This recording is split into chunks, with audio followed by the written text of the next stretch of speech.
is time to huddle up for this week. Bob Slovak here, the consummate pro. Jason Alexander, he's on the road right now. But, hey, we got a show for you anyway. We're just going to jump right into it. Jason, I want to talk about college football and the college football poll that came out. We've only got 2 more weeks until it's set for good.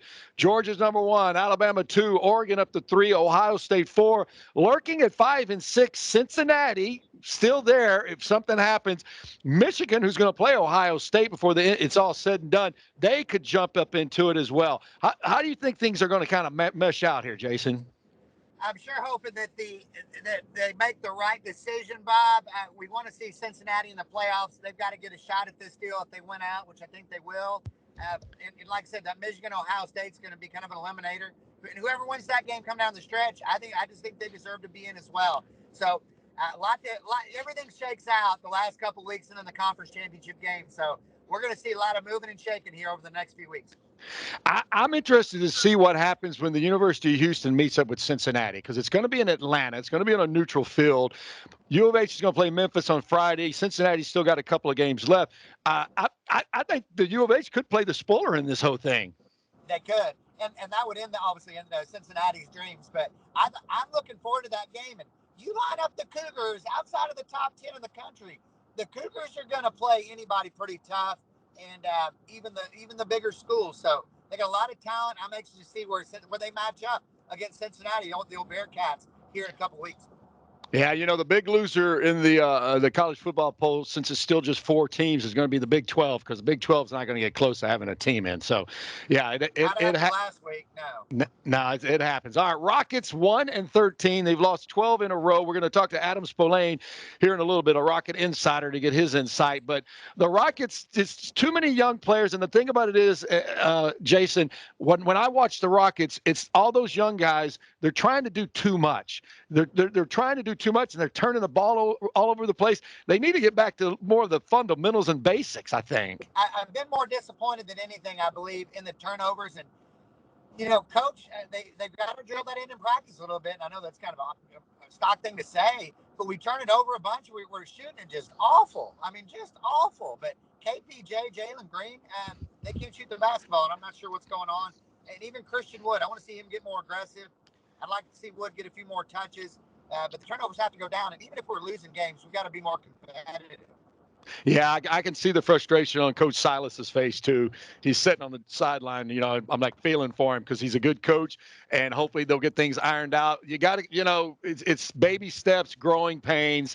Too many young players playing professional teams. They do play Oklahoma City here 3 times in the next 2 weeks span or something. They beat them already once, so maybe they'll grab a couple of wins or not. Again, we'll see. Adam Spillane from Sports Radio 610. He's going to join us in our next segment to talk more about the Rockets. Titans, Texans at Tennessee Sunday. Jason, they're getting some points. What do you see? I mean, is this the week that maybe the Texans pull a surprise? I don't think they're going to win the game, but I think this is going to be a lot more competitive than probably the public's going to give us credit for or predict. I think Tyrod Taylor will look a little bit better. And, Tennessee losing Derrick Henry, of course, is a huge blow. Adrian Peterson's a little bit over the hill. Julio Jones is out. So, look, the Titans are going to win. I expect them to get up early, about 17 points. But look for the Texans to backdoor cover. I think Tyrod's going to score a couple touchdowns in the second half. It'll make the score look a little prettier, but it won't be all that competitive. All right. Hey, tell me what you were doing earlier this week. What golf tournament we're in? Because I heard you pulled off a big victory. We did. Yeah, the Joe Black Cup. So the top 24 club professionals in the state. We do a big Ryder Cup, and the northern folk have got us the last couple years, but the South took back the cup. Old Casper Pro got him a couple wins, and Daryl Buston from Bay Oaks made a putt on the 17th hole on the last round to clinch the cup. So came down to the wire. It was a lot of fun, and Boot Ranch is just a first-class facility out there with them on hell. Awesome, man. Congratulations on that. All right. Hey, we're going to take a quick break. Yeah, we'll be back with Adam Spillane here to talk a little bit more Rockets. We got our high school segment coming up, and we got our pros picks. You want to make a little bit of money, you got to listen to Jason.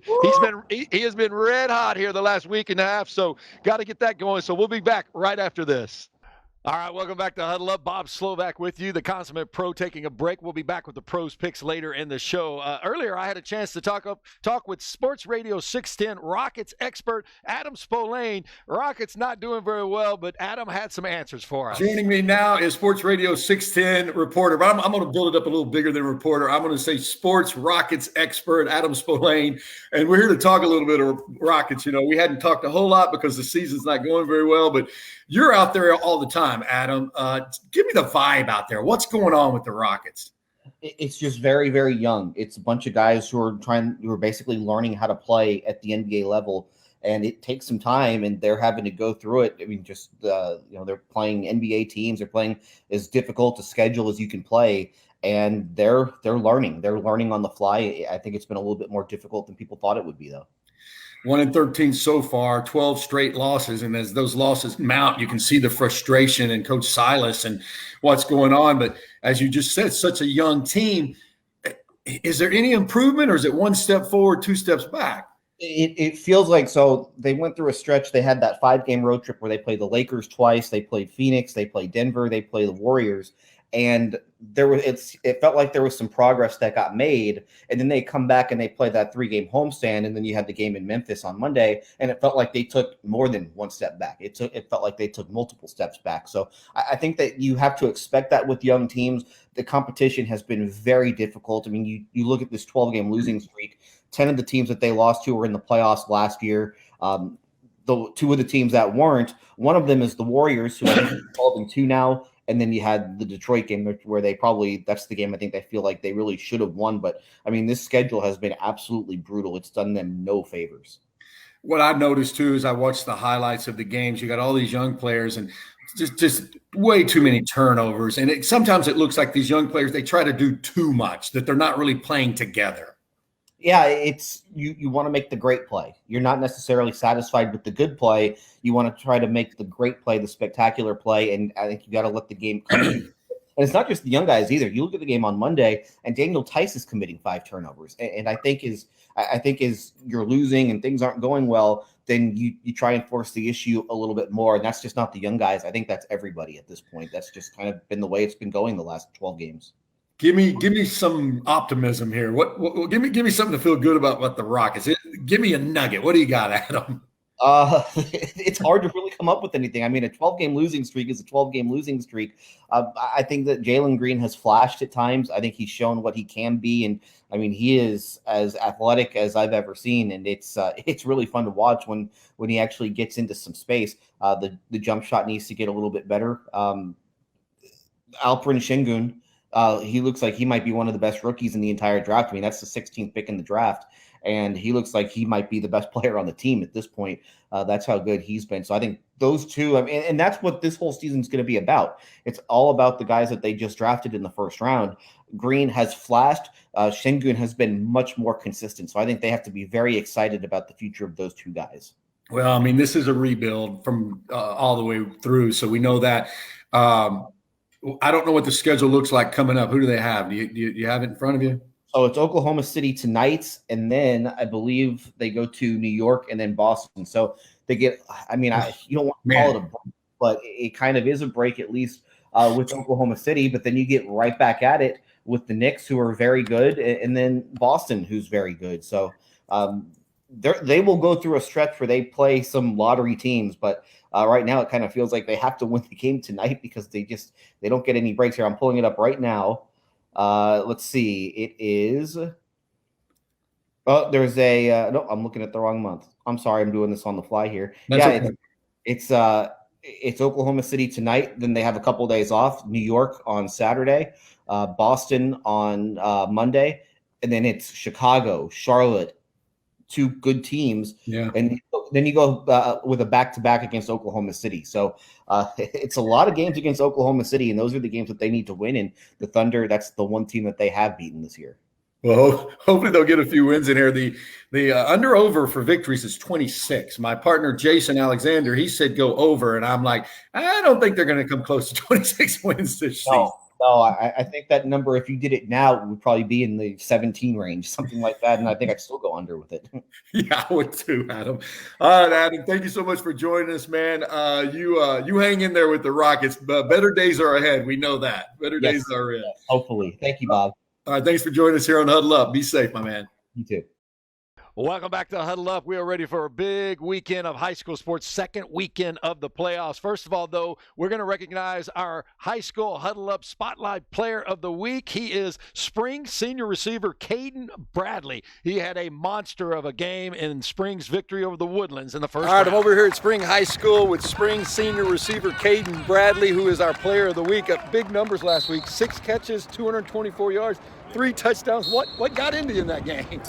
Nothing, just execution and practice all week. Practicing perfection, not dropping balls, and yeah. How once again you knock off the Woodlands in the first round of the playoffs. How big of a win was that for you guys? It was big, but it's not enough. We're still hungry. We're fighting every week to get to where we want to be. Definitely. You got Klein Kane this week? Yeah. What do you see in that game?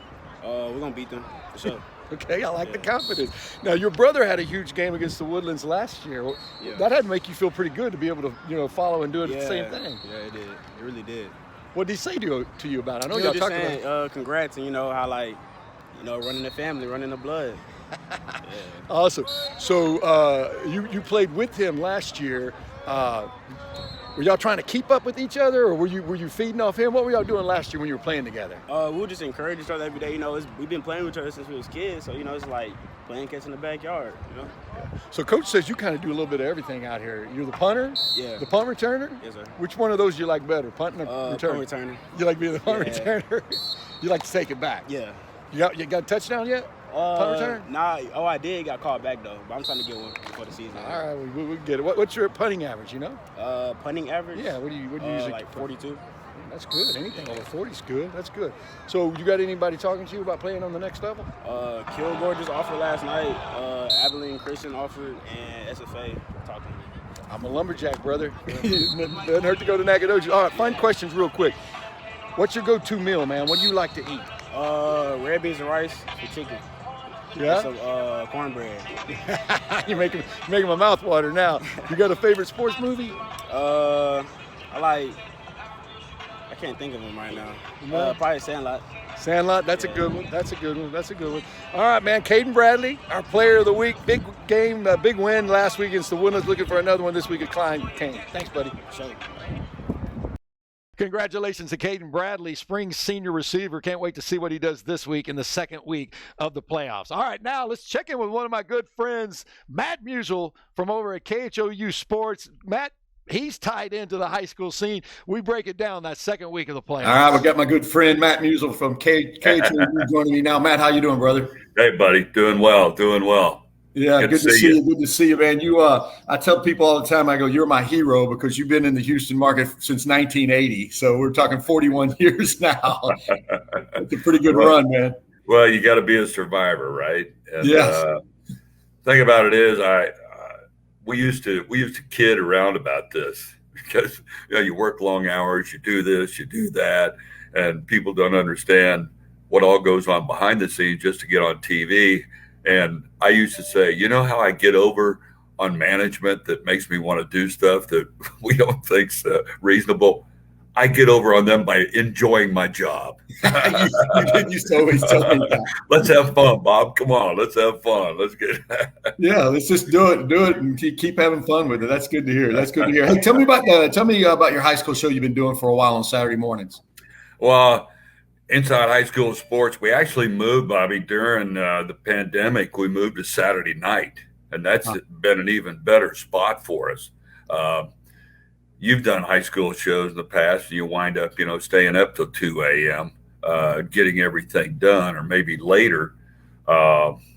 And we switched that thing to 11 p.m. after our 10 o'clock newscast. It's turned out to be a good slot for us.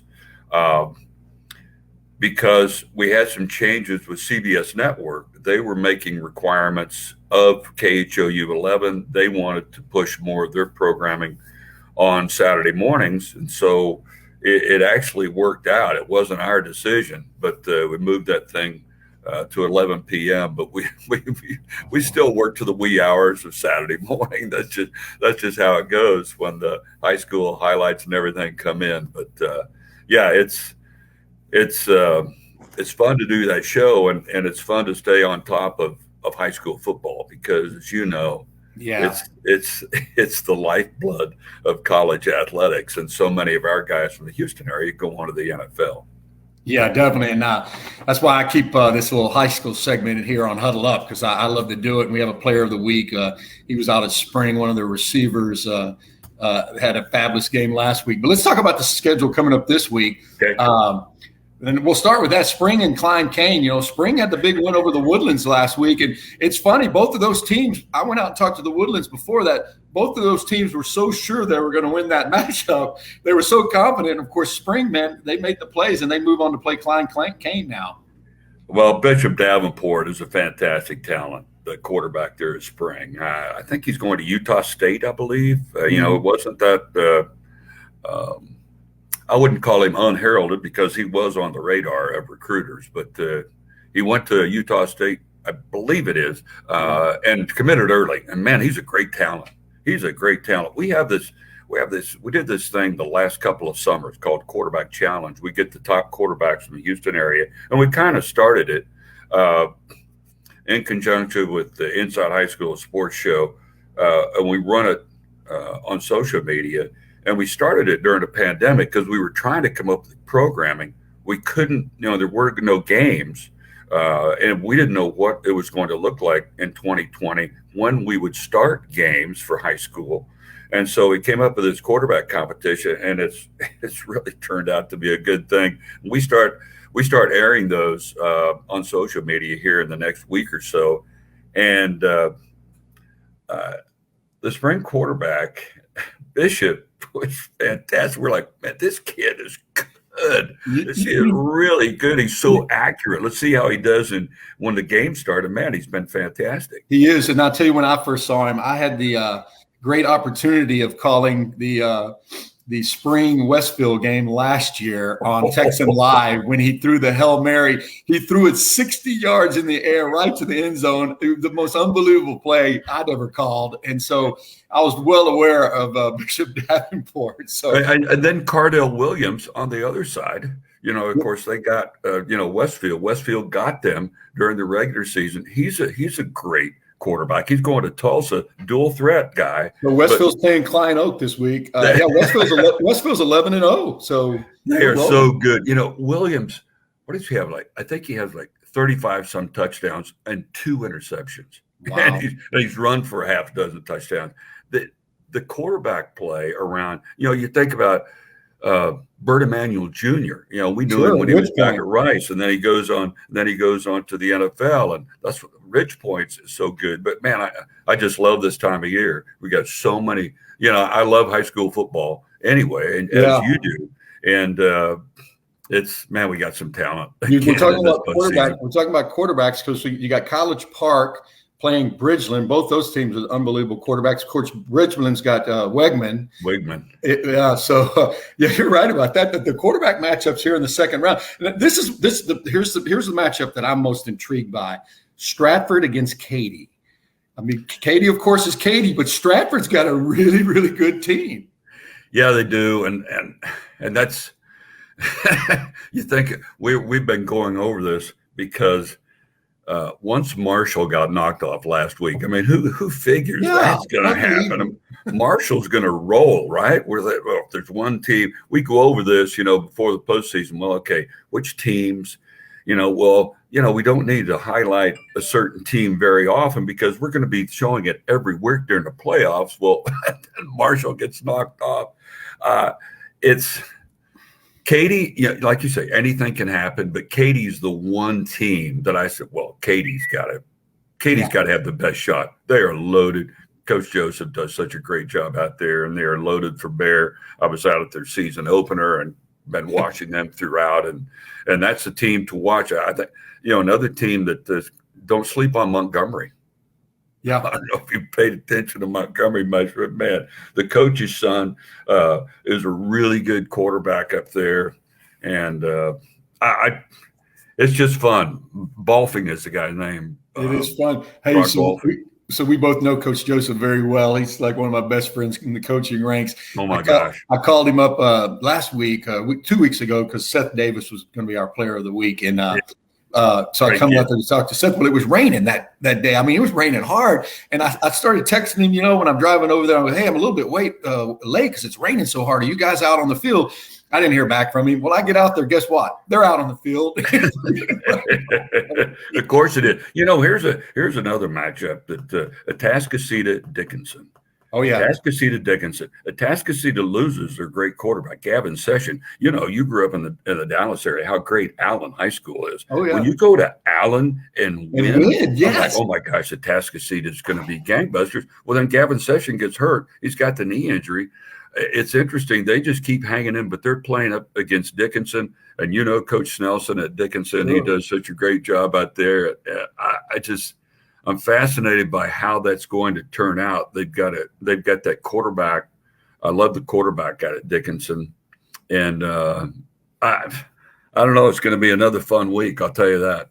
Yeah, it's loaded. You got Summer Creek against Dawson, Memorial and Cinco Ranch. I just got through talking to Coach Koch for a little while. You know, he'll have those guys ready. How about C.E. King and Shadow Creek?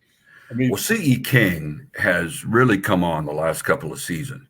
Yeah. Shadow Creek, of course, burst onto the scene in Class 5A, and he's got his son playing quarterback. That it's just one after another. I couldn't think of the Dickinson kids' name. Luke Martin, the big lefty. For Dickinson, that was a quarterback. But yeah, one matchup after another. It's going to be a fun weekend, Bob. It definitely is. And when you get into 5A, it's like things even in the second round are kind of spread out. You got Georgetown playing Fort Bend Hightower, so you got teams playing teams they don't normally see. So that always makes for interesting matchups early. Yeah, we heard from my buddies over. I'm actually on vacation over in Austin right now as we're talking, and heard from my buddies over here at our Tegna station saying, "Hey, you going to shoot that Hightower Georgetown game by chance?" yes, definitely. Yeah, so it's and you know it's like Westfield's going to be, you know, they play those northern teams. You know, they've got DeSoto and other schools like that they've got to go through, and eventually it would be South Lake Carroll. So you look at those matchups ahead. Let's go over some of those other 5A matchups because there's some great teams there. Who do you got? I got Peyto. Peyto is playing Manor.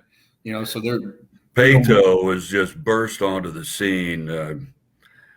They've been fantastic, and I wish the best. You know, I sat here and cover these high school area teams. We're just looking at, come on, guys. Come on, guys. It's, you know how it is. It's Dallas versus Houston, right? Yeah. We're just pulling for them. Come on, guys. You got to do your part. Hey, I didn't ask you about Jersey Village. They're undefeated as well, 11-0. What do you know about Jersey Village? Wow, Jersey Village, I know they've been tough. It's like every week we like, wait a minute, the Falcons won again. What's going on? Whoa. We see a matchup. Well, you know, they're gonna come up against one of those district teams that's always tough. Cy-Fair. Well, wait a minute. Jersey Village won again. They're just a very good football team, well coached. They can get it done, and they've done it week after week. And don't sleep on them. Who I don't know who JV had. Oh, they have Tompkins. Yeah, they've got Tompkins. Yeah. That's another up and coming school. I mean, Katie just keeps coming. Tompkins won the district by exactly. Katie last year. They were loaded. They lost the quarterback, but they're still good. I think they only dropped one game. To Katie. Katie ran them off the field. Well, Katie had something to prove after losing last year. Very unusual to lose a district game, but exactly. Yeah. All right, man. So what are you looking forward to the most, Matt? Anything? As far as matchups? Well, yeah. Is there one? I mean, you've already named a bunch of these matchups. We've been going through them, but second round of the playoffs. Usually, when you start seeing the teams that are going to have a chance to make the long run, usually. Well, I think it's like Coach K over at North Shore. Like, well, North Shore is going to be down this year. They're a little down. Oh, wait a minute. They won every game. Well, that quarterback's inexperienced. Well, he's pretty good.